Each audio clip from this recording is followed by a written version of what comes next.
Assalamualaikum warahmatullahi wabarakatuh.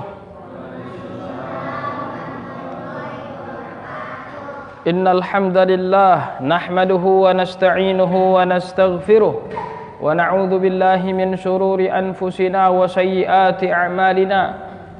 Man yahdihillahu fala mudilla lahu wa man yudlil fala hadiya lahu. Ashhadu an la ilaha illallah wahdahu la syarika lahu wa ashhadu anna Muhammadan abduhu wa rasuluh. Allahumma salli ala Muhammad wa ala alihi wa ashabihi ajma'in. Amma ba'd. Jamaah Masjid Al-Ikhlas yang dirahmati Allah Subhanahu wa taala, kita pada malam hari ini kembali dengan kajian kita dari kitab Al-Arba'in An-Nawawiyah, Al-Arba'in An-Nawawiyah atau Al-Arba'un An-Nawawiyah, karya Yahya ibnu Sharaf Abu Zakaria An-Nawawi rahimahullahu ta'ala, salah satu dari ulama ahlu sunnah wal jamaah, dan kebetulan beliau bermadhab syafi'i.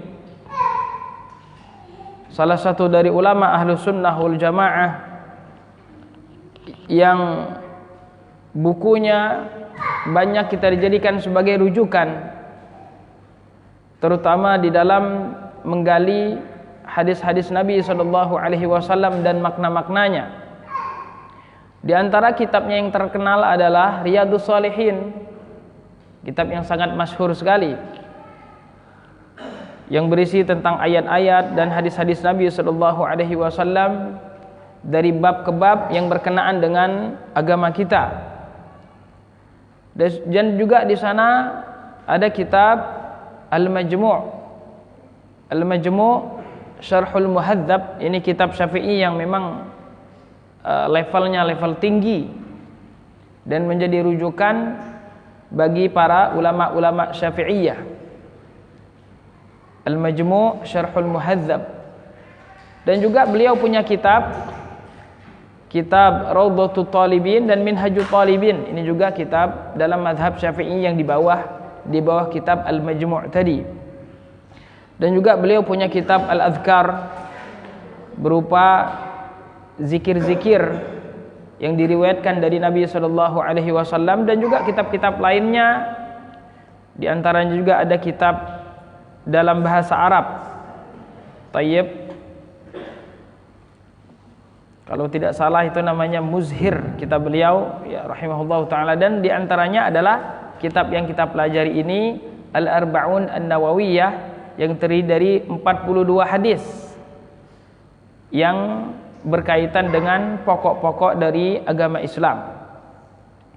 Dan kita sudah sampai hadis yang ke-9.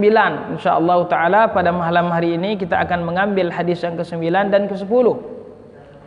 Hadis yang ke-9, An Abi Hurairah radhiyallahu anhu, Abdurrahman bin Sakhrin radhiyallahu ta'ala anhu qala sami'tu Rasulullah sallallahu alaihi wasallam yaqul ma nahaitukum anhu fajtanibuhu wa ma amartukum bihi fa'tu minhu mastata'tum fa innama ahlakal ladzina min qablikum kathratu masailihim wa ikhtilafuhum ala anbiya'ihim. Rawahul Bukhari wa Muslim. Hadis ini diriwayatkan oleh Abu Hurairah radhiyallahu anhu. Abu Hurairah, para ulama hadis berbeda pendapat terkait nama Abu Hurairah. Dan nama yang disebutkan oleh Imam Nawawi di sini, Abdurrahman ibnu Sakhr, adalah yang paling masyhur dari nama Abu Hurairah. Jadi nama yang paling masyhur dari Abu Hurairah adalah Abdurrahman ibnu Sakhr. Abu Hurairah digelar atau diberikan kunyah Abu Hurairah karena beliau memiliki kucing kecil yang selalu bersama beliau. Kucing itu bahasa Arabnya hirratun. Nah, kalau dia kecil, Hurairatun. Tayyib. Maka digelar dengan Abu Hurairah. Dan beliau adalah sahabat yang paling banyak menghafal hadis Nabi SAW. yang paling banyak meriwayatkan hadis Nabi sallallahu alaihi wasallam, dan Allah Subhanahu wa taala berikan keutamaan kepada Abu Hurairah, dan beliau asalnya adalah Al-Yamani, dari Yaman, yang kemudian hijrah ke Madinah. Dan banyak kisah-kisah tentang Abu Hurairah, di antaranya adalah kefakiran beliau, kemiskinan beliau, salah satu menjadi penyebab beliau fokus menuntut ilmu. Beliau fokus menghafal hadis-hadis dari Nabi Muhammad sallallahu alaihi wasallam. Maka terkadang kita ketika diberikan sedikit harta dari Allah Subhanahu wa taala, maka barangkali hikmahnya adalah agar kita lebih fokus dengan agama kita, yang merupakan tujuan kita diciptakan oleh Allah Subhanahu wa taala adalah untuk menjalankan agama ini dengan baik dan mati dengannya. Tujuan kita bukan untuk mencari harta sebanyak-banyaknya, bukan untuk mencari pangkat setinggi-tingginya, bukan, tapi untuk menjalankan agama Islam ini sebaik-baiknya, dan juga kita mati dengan agama Islam tersebut. Maka tak kala kita tidak disibukkan dengan dunia, tidak disibukkan dengan pangkat jabatan, maka otomatis kalau kita betul-betul ingin keselamatan di akhirat nanti, kita akan fokus dengan agama kita. Karena sesungguhnya kalau kita sudah masuk ke dalam liang kubur, tidak ada yang kita harapkan kecuali kita memiliki banyak amal soleh dan dosa-dosa kita diampuni oleh Allah Subhanahu wa taala. Tak kala itu tidak ada lagi angan-angan memiliki anak banyak, memiliki istri banyak, memiliki pangkat tinggi, memiliki harta berlimpah ruah dan lain sebagainya. Tidak ada lagi yang kita harapkan kecuali amal soleh kita banyak dan dosa-dosa kita diampuni oleh Allah Subhanahu wa taala. Tayyib. Maka kalau kita fokus ke agama kita, maka ini sungguh kehidupan yang sebenarnya. Dan saat seseorang melupakan agamanya, sesungguhnya dia mati, sesungguhnya dia telah mati sebelum jasadnya mati.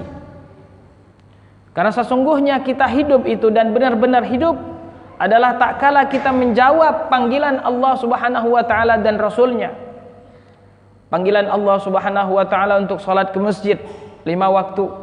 Panggilan Allah Subhanahu wa taala untuk puasa Ramadan. Panggilan Allah ibadah wajib ataupun ibadah sunnah. Itulah kehidupan yang sesungguhnya. Sebagaimana firman Allah Subhanahu wa taala, ya ayyuhalladzina amanus istajibu lillahi walir rasuli idza da'akum lima yuhyikum. Jawablah panggilan Allah Subhanahu wa taala dan Rasulnya, idza da'akum lima yuhyikum, apabila Allah dan Rasulnya memanggil kalian, lima yuhyikum, untuk kehidupan kalian. Maka tak kala kita menjawab panggilan Allah Subhanahu wa taala, sungguh inilah kehidupan yang sebenarnya, jamaah sekalian yang dirahmati Allah. Dan tak kala masing-masing kita sudah menyelesaikan rezeki kita, tak kala kita masing-masing sudah menyelesaikan usia kita, maka tak kala itu baru kita sampai kepada ainul yaqin dan sampai kepada haqqul yaqin. Sekarang kita baru sampai ilmul yaqin. Dengan ilmu kita tahu ada siksa kubur, dengan ilmu kita tahu ada nikmat kubur, dengan ilmu kita tahu ada surga, ada neraka dan lain sebagainya. Ini kita yakin baru dengan ilmu saja. Tapi tak kala nanti kita langsung berhadapan dengan malaikat munkar nakir, tak kala kita digiring oleh Allah Subhanahu wa taala di padang mahsyar, itulah namanya ainul yaqin dan haqqul yaqin. Tetapi keyakinan pada saat itu sudah tidak ada lagi manfaatnya. Bahkan seseorang yang ingin bertaubat ketika nyawanya sudah di tenggorokan pun taubatnya tidak lagi diterima oleh Allah Subhanahu wa taala. Taib, jemaah sekalian yang dirahmati Allah, Abu Hurairah adalah sahabat Nabi sallallahu alaihi wasallam yang walaupun dengan kemiskinannya tetapi Allah Subhanahu wa taala mengangkat derajatnya. Setiap kali kita membaca hadis Abu Hurairah, kita mendoakan beliau radhiyallahu anhu, dan setiap kali kita membaca hadis yang diriwayatkan oleh beliau, setiap kali itu juga beliau mendapatkan pahala jariyah, pada saat kita membaca hadis yang beliau riwayatkan. Sahabat Nabi, mungkin jamaah sekalian dirahmati Allah pernah mendengar istilah sahabat, cuma mungkin kita pengen menulis istilahnya sebagaimana yang disebutkan oleh para ulama, di antaranya yang disebutkan oleh Ibnu Hajar di dalam kitab Al-Isabah. Apa itu sahabat? Sahabat adalah man laqiya an-nabiyya sallallahu alaihi wasallam wa amana bihi wa mata ala dzalika. Sahabat itu adalah man laqiya, siapa yang bertemu dengan Nabi sallallahu alaihi wasallam, wa amana bihi, dan dia beriman tak kala bertemu dengan Nabi, wa mata ala dzalika, dan dia mati dalam keimanan tersebut. Nah, itulah sahabat. Itulah sahabat ketika dia bertemu dengan Nabi sallallahu alaihi wasallam dan beriman kepada Nabi dan mati dengan keimanan tersebut, walaupun mungkin pernah misalnya ada murtad kemudian kembali lagi kepada Islam, tetap saja dia disebut dengan sahabat. Dan kita tahu bahwasanya sahabat-sahabat Nabi sallallahu alaihi wasallam tidak dalam satu level. Ada yang paling dekat dengan Nabi, ada yang di ring 1, di ring 2, di ring 3 dan lain sebagainya. Ada sahabat yang menjadi rujukan para sahabat-sahabat yang lain. Ada sahabat yang fakar di dalam ilmu tafsir, ilmu hadis, ilmu fikih, tayyib. Ada sahabat yang terkemuka yaitu Khulafa Ar-Rasyidun, Abu Bakar, Umar, Uthman, Ali, dan mereka adalah manusia yang terbaik setelah para nabi dan rasul. Kemudian di situ juga ada sahabat 10 yang dijanjikan surga oleh Nabi sallallahu alaihi wasallam. Selain dari 4 tadi, di sana ada Talha bin Ubaidillah, ada Sa'ad bin Abi Waqqas, ada Zubair bin Al-Awwam, ada Abu Ubaidah Al-Jarrah, ada Abdurrahman ibnu Auf, ada Sa'id ibnu Zaid.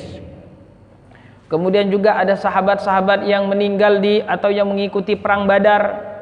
Ada sahabat-sahabat yang mengikuti Bai'atur Ridwan, sumpah setia kepada Nabi sallallahu alaihi wasallam, dan sahabat-sahabat yang lebih dahulu masuk Islam.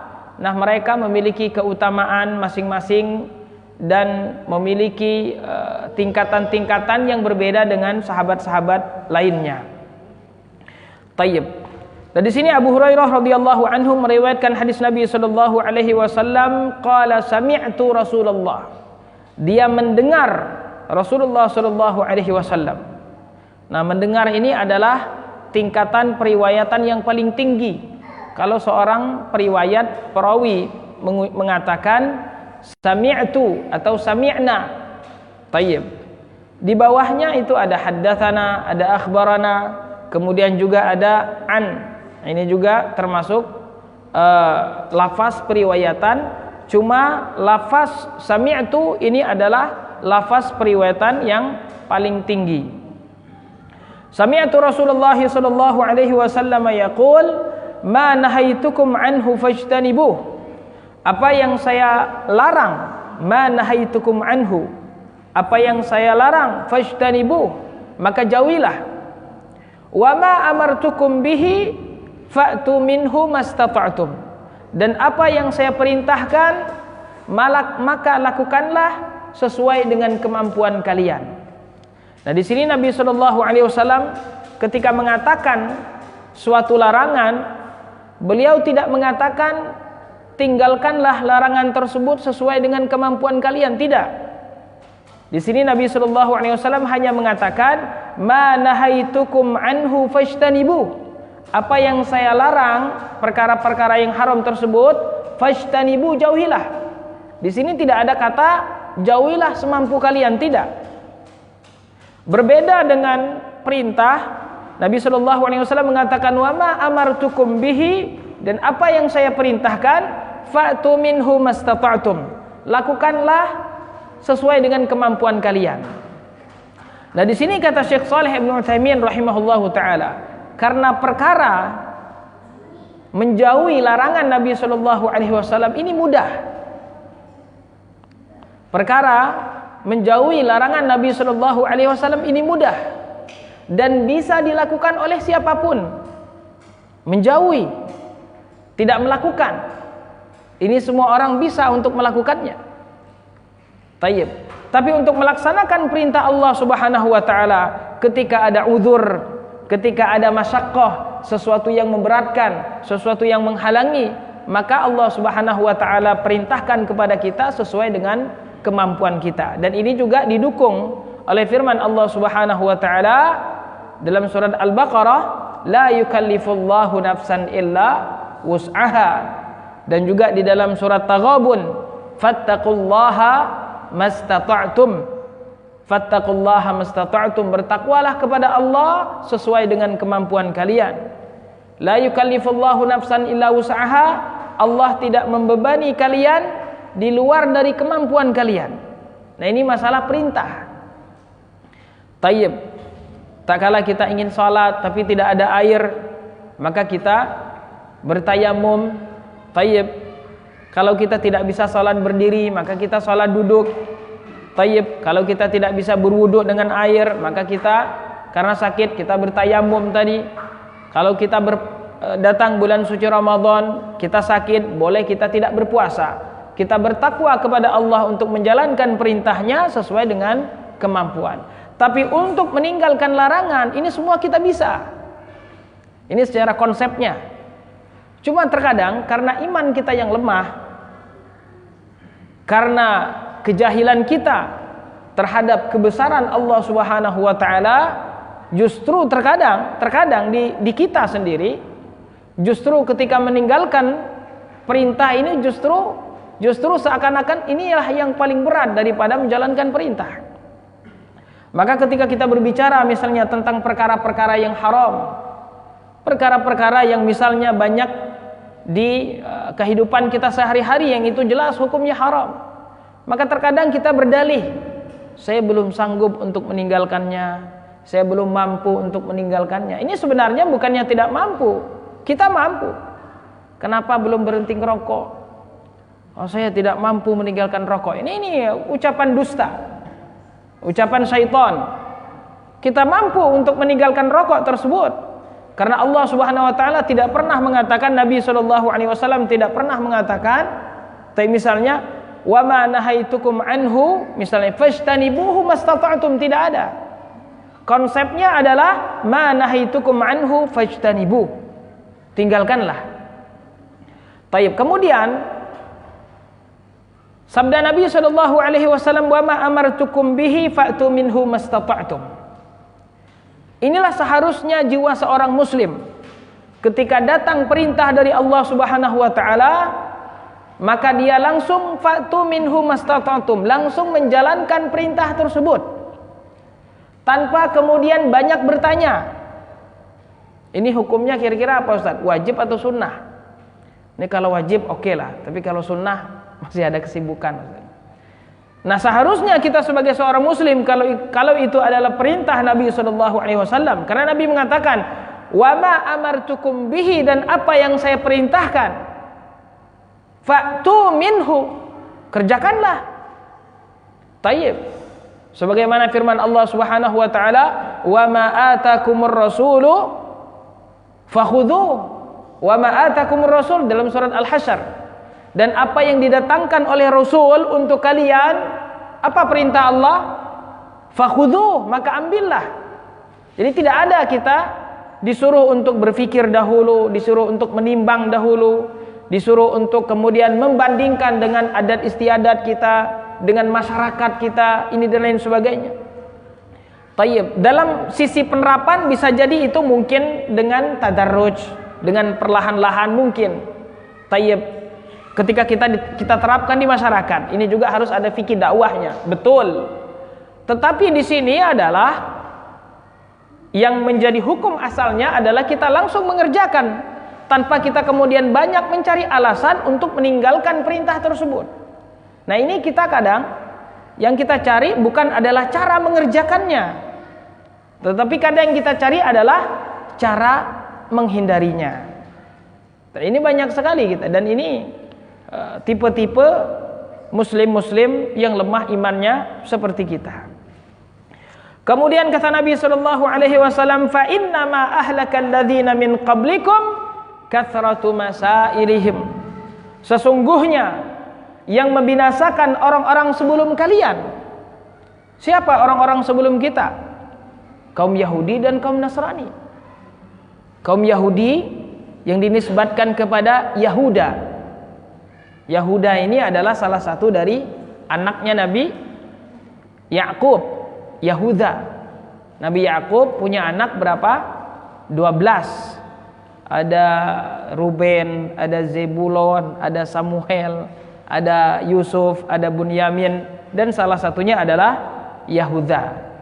Yang kemudian karena Yahuda ini ya panjang ceritanya ya, dari Nabi Ibrahim sampai ke Nabi Sulaiman, sampai mereka terusir dari Palestina, Tayyib. Maka orang-orang yang menyimpang dari agama Nabi Musa alaihissalam ini disebut dengan Yahudi. Tayyib. Adapun Nasrani nisbah kepada tempat lahirnya Nabi Isa alaihissalam. Tayyib. Yang dalam bahasa ininya disebut dengan Nazaret. Bahasa Arabnya Nasoro, orang-orang Nasrani. Tayyib. Yang walaupun sebagian para ulama juga ada yang melihat bahwasanya Yahudi ini bukan dari Yahuda, tetapi dari firman Allah Subhanahu wa taala, hudna, kata-kata kami hudna, kami taubat, kami kembali kepada Allah Subhanahu wa taala. Dan kata Nasoro ini diambil dari kata Nabi Isa ketika dia berkata kepada Allah, bertanya kepada murid-muridnya, sebagaimana disebutkan Allah di dalam surat As-Saff, man ansari ilallah, siapa yang menolong saya di sisi Allah. Maka kemudian diambil dari itu kalimat Nasoro. Ini sebagian pendapat para ulama. Tetapi tadi yang kita sampaikan bahwasanya Yahudi itu dari Yahuda dan Nasoro itu dari Nazaret, ini pendapat yang masyhur. Wallahu a'lam. Tayyib. Karena kalau seandainya Yahuda itu dari kata hudna ilai, jadi kami kembali kepada Allah, ini maknanya berarti orang-orang yang dulu orang-orang yang baik. Tayyib. Dia lebih kepada sifat yang baik yang melekat pada kata Yahudi tersebut. Begitu juga kata Nasoro ini kalau diambil dari kata ansor, man ansori ilallah, siapa yang menolong saya di sisi Allah, maka ini tentu maknanya baik. Tayyib. Ya karena memang Yahudi dan Nasrani ini dulu memang mereka adalah kaum yang memang diberikan Allah Subhanahu wa taala kelebihan daripada kaum yang lain. Allah berikan keutamaan daripada kaum yang lain. Sebagaimana firman Allah Subhanahu wa taala, "Ya bani Israil dzkuru ni'mati allati an'amtu 'alaikum wa anni faddaltukum 'alal 'alamin." Wahai bani Israel, udzkuru, ingatlah akan nikmat yang telah Allah Subhanahu wa taala berikan kepada kalian. Wa anni faddaltukum 'alal 'alamin, dan saya lebihkan kalian daripada umat-umat yang lain pada saat itu. Karena memang Nabi kita sallallahu alaihi wasallam saat itu belum lahir. Bani Israel ini adalah kaum yang memang Allah Subhanahu wa taala berikan kenabian kepada mereka. Bahkan bukan hanya kenabian diberikan kepada mereka, kerajaan juga diberikan kepada mereka. Nabi Daud seorang nabi dan juga seorang raja, beliau dari Bani Israel. Nabi Sulaiman seorang nabi dan juga seorang raja, beliau dari Bani Israel. Taib. Kemudian juga ada seorang raja tapi dia tidak menjadi nabi, Tolut yang memerangi Jalut, itu juga dari Bani Israel. Taib. Dan para nabi kita banyak juga yang dari Bani Israel. Karena memang semua para nabi dan rasul, dimulai dari Nabi Ibrahim alaihissalam, semuanya adalah dari keturunan Ibrahim alaihissalam. Makanya Nabi Ibrahim alaihissalam digelar dengan Abul Anbiya, ayahnya para nabi dan rasul. Nabi Ibrahim memiliki dua anak, Nabi Ismail dan Nabi Ishak. Maka semua para nabi dan rasul itu dari anaknya Nabi Ishak, dan tidak ada yang menjadi nabi dari Nabi Ismail kecuali Nabi Muhammad sallallahu alaihi wasallam. Tayyib. Maka Bani Israel ini disebutkan oleh Nabi sallallahu alaihi wasallam, mereka adalah kaum yang banyak bertanya kepada para nabi mereka. Ketika ada perintah, banyak bertanya. Dan juga waqtilafuhum ala anbiya'ihim, dan juga mereka banyak menyelisihi nabi mereka. Ketika nabi mereka memerintahkan A, justru yang mereka lakukan adalah B, dan mereka lakukan tersebut dengan terang-terangan dan dengan ilmu. Sebagaimana contoh misalnya ketika Nabi Musa alaihissalam memerintahkan kepada mereka untuk menyembelih sapi, mereka datang kepada Nabi Musa memohon petunjuk siapa yang membunuh orang kaya dari Bani Israel tersebut. Kemudian Nabi Musa perintahkan kepada mereka untuk menyembelih sapi, wahyu dari Allah, agar kemudian daging sapi tersebut dipukulkan ke si mayit dan mayit tersebut hidup, dan memberitahu siapa pembunuhnya. Tapi tak kala mereka diperintahkan untuk menyembelih sapi, apa jawaban mereka? Mereka bertanya, sapinya warnanya apa, sapinya bentuknya seperti apa, sapinya kerjaannya apa. Kata para ulama, kalau saja mereka pada saat itu langsung menyembelih sapi apa saja, karena tidak ada penjelasan sapi harus seperti ini seperti itu. Justru karena banyak pertanyaan dari mereka, justru itu yang membuat mereka sulit untuk mendapatkan sapi tersebut. Tayyib. Sebagaimana firman Allah Subhanahu wa taala dalam surat Al-Baqarah, wa idz qala Musa liqaumihi innallaha ya'murukum an tadhbahu baqarah. Ketika Musa berkata kepada kaumnya, sesungguhnya Allah Subhanahu wa taala memerintahkan kalian untuk menyembelih sapi. Apa jawaban mereka? Qalu atattakhiduna huzwa? Wahai Musa, engkau mengejek-ejek kami. Engkau perintahkan kami untuk menyembelih sapi, padahal kami hanya meminta petunjuk saja siapa pembunuh orang kaya tersebut. Nah, ini Bani Israel.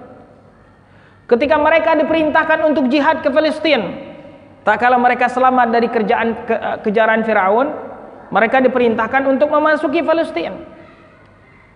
Tetapi di Palestina tersebut ada seorang raja zalim, dan raja tersebut, kalau seandainya kita masuk ke sana dan di bawah pemerintahan raja tersebut, maka kita juga akan termasuk orang-orang yang terzolimi. Maka raja tersebut diperintahkan oleh Allah Subhanahu wa taala untuk diperangi. Maka Nabi Musa alaihissalam mengajak Bani Israel untuk memerangi raja zalim di Palestina. Tapi apa jawaban mereka? Apakah mereka kemudian langsung mendengar, langsung mengerjakan perintah Nabi Musa tersebut, mempersiapkan diri untuk berjihad? Justru ucapan mereka, jawaban kepada Nabi Musa alaihissalam adalah jawaban yang menyakitkan. Jawaban mereka, idhab fadhhab anta wa rabbuka faqatila inna hahuna qa'idun. Fadhhab anta wa rabbuka, wahai Musa, pergilah engkau dan Tuhanmu, katanya. Pergilah engkau dan Tuhanmu, idhab fadhhab anta wa rabbuka faqatila. Perangi raja zalim tersebut, perangi raja zalim. Inna hahuna qa'idun. Mohon maaf Musa, kami di sini hanya bisa duduk-duduk saja. Takut. Bani Israel memang sebenarnya mereka ini penakut sebenarnya. Tayyib, penakut, pengkhianat, DLL. Tayyib. Tak kala mereka menyembah patung sapi. Menyembah patung sapi. Ini gara-gara Samiri yang provokator, kita buat patung pada saat Nabi Musa bermunajat kepada Allah.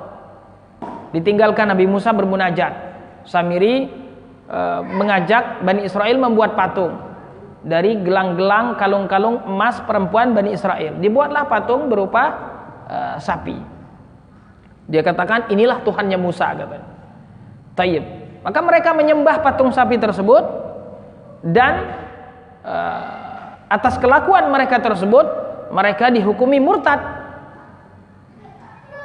Mereka dihukumi murtad, dan murtad ini hukumnya adalah ya harus dipenggal kepalanya.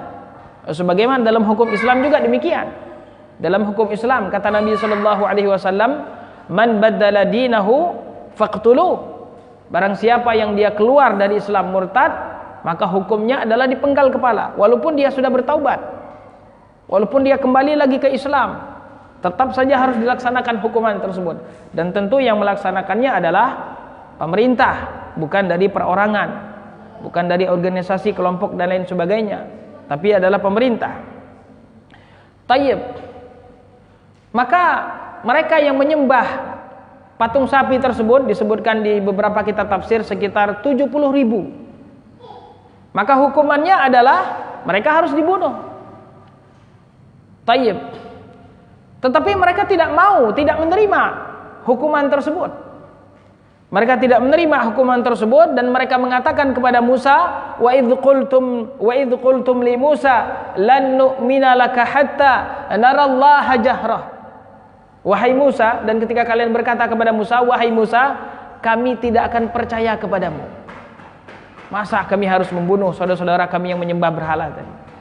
Lan nu'mina laka. Lan itu tidak akan. Musa, kami tidak akan percaya kepadamu. Tidak akan beriman kepadamu. Subhanallah. Mereka tahu Nabi Musa ini nabi. Yang sebelumnya mereka melihat langsung bagaimana Nabi Musa memukulkan tongkatnya ke laut, dan tongkat tersebut dan laut tersebut terbelah menjadi dua. Mereka melihat sendiri bagaimana Allah membinasakan Firaun. Tetapi apa jawaban mereka kepada Musa? Lan nu'mina laka hatta. Musa, kami tidak akan percaya kepadamu hatta narallaha jahratan, sampai kami melihat Allah dengan mata kepala kami sendiri. Tayyib. Maka mereka kemudian dihukum dengan petir yang mematikan mereka, tayyib, sebagai balasan dari ucapan mereka tersebut. Ketika mereka dilarang untuk mencari ikan di hari Sabtu, di hari Sabtu mereka dikhususkan untuk beribadah, tapi mereka kemudian membuat tipu muslihat, naruh jalannya hari Jumat, kemudian ngambil ikannya hari Sabtu. Namanya ini berbuat hiyal, berbuat tipu muslihat. Nah, hiyal atau tipu muslihat ini kadang ada di kalangan umat Islam. Biasanya dalam bab seseorang yang sudah menceraikan istrinya. Seseorang yang sudah menceraikan istrinya 3 kali, maka dia tidak boleh lagi kembali ke istrinya, kecuali kalau seandainya istrinya ini sudah menikah dengan orang lain, menikah dengan menikah yang sah, kemudian cerai, baru kemudian mereka berdua boleh nikah lagi. Ini kadang ada yang membuat hiyal, yang ngomong kepada temannya, ya ntar dinikahi ya pura-pura, habis itu nanti diceraikan kemudian kembali lagi ke saya. Nah ini namanya hiyal, tipu muslihat. Nah, ini sama seperti yang dilakukan oleh Bani Israel. Mereka dilarang mencari ikan hari Sabtu, tapi mereka ya pintar menurut mereka, menaruh jalannya hari Jumat, kemudian mengambil jalannya di hari Minggu. Artinya mereka tidak terkena larangan tersebut menurut mereka. Tapi kemudian justru mereka merasa nikmat. Justru hari Sabtu ketika dilarang oleh Allah, justru hari Sabtu itulah yang paling banyak ikannya. Sampai kemudian mereka melanggar perintah tersebut dengan nyata. Mereka mencari ikan kemudian di hari Sabtu. Semakin banyak yang mencari ikan dan tidak ada azab. Sampai kemudian mereka dikutuk oleh Allah Subhanahu wa taala menjadi kera dan babi. 3 hari kemudian mereka meninggal.